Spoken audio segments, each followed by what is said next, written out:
Wow, I've seen so many movies this year. Super Mario Brothers, Fast X, John Wick Chapter 4, Evil Dead Rise,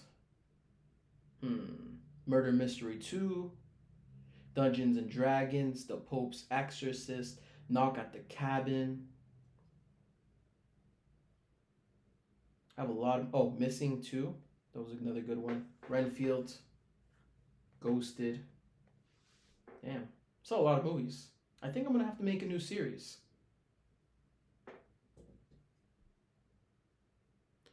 And I know what it's going to be called.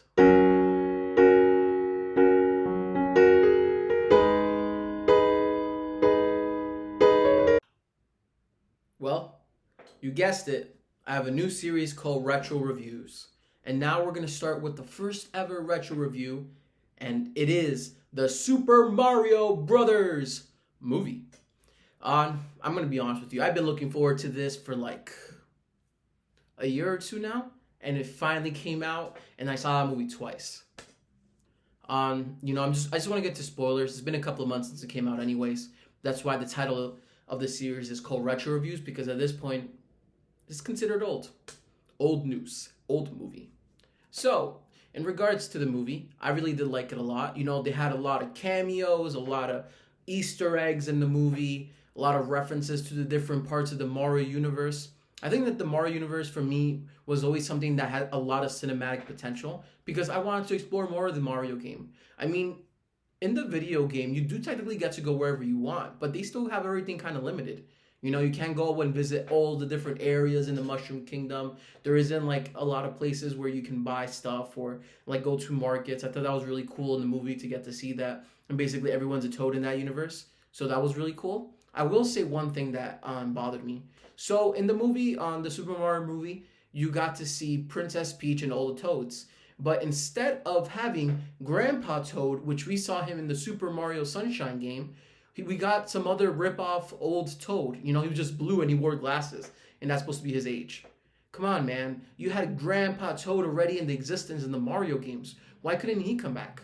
I was really hoping to see him in the movie, but nope. It was some other blue Toad. I'm like, I've already seen the blue Toads. Come on, give me something cool. Give me something different. That honestly would have been really cool. And I want to see a Super Mario Sunshine movie. Getting to see the beaches and all that type of stuff in a cinematic form would make it look amazing. Just because sometimes when I play the game, I get stuck in a lot of levels and I want to completely see it from the beginning to the end.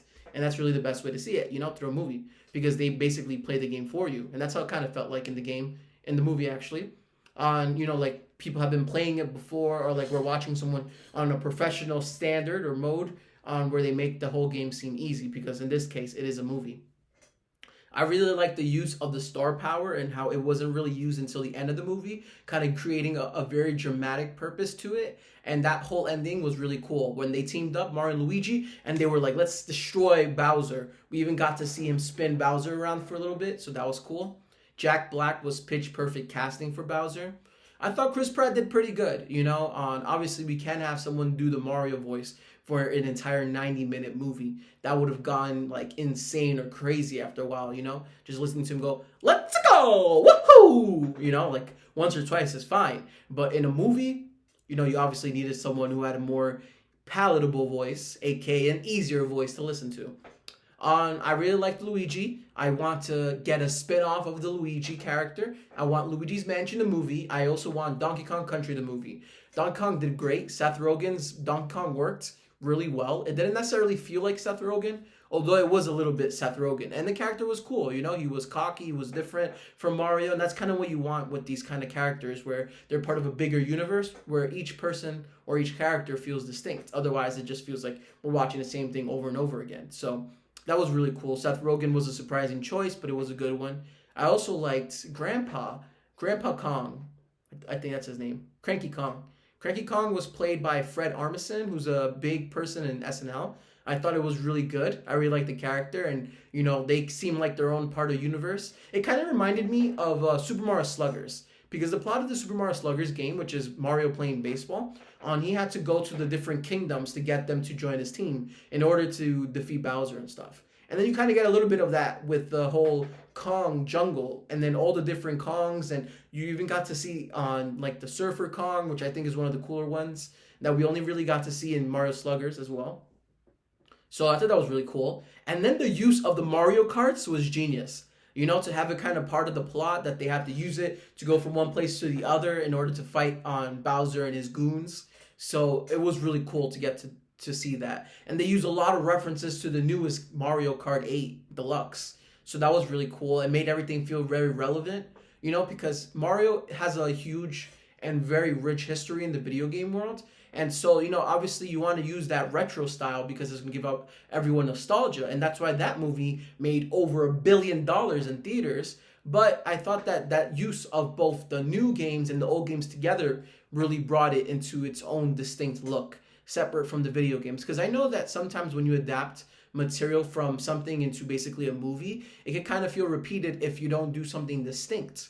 But also, we want something familiar, you know, because that's the reason why we went to see it in the first place, because we love Mario. So I thought the movie was really well done. I really enjoyed the animation. It looked beautiful. I really loved seeing Mario and Luigi speaking and becoming characters on their own and giving Mario that kind of feeling of, you know, they made him very much an everyman, you know, someone that feels like he can't live up to certain expectations. And then because of the adventure he goes through, he kind of overcomes that. And then he kind of realizes, you know, he had it in him all along.